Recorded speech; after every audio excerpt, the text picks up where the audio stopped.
We finally get to the small town of Gulargambone. The town is on the banks of the Castlreagh River and originates from the 1850s. It has a small population of around 400 and mostly thrives on tourism. The name of the town comes from the local Walgett people, meaning the watering place of many birds or a place for galahs. Galahs are of course a native bird to Australia.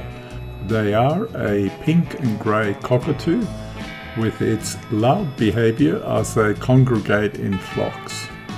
You can't miss this as you walk around Gulargambone, as they feature prominently in the art which has been painted around town. Of interest here is also the artwork featuring the bullocks as you come into town on the Castlreagh Highway. It's mostly made from wire mesh for fencing, so a quite innovative use of the material. There is also artwork painted on the town's water tower. We stayed overnight at the Caravan park and enjoyed a great evening at the campfire.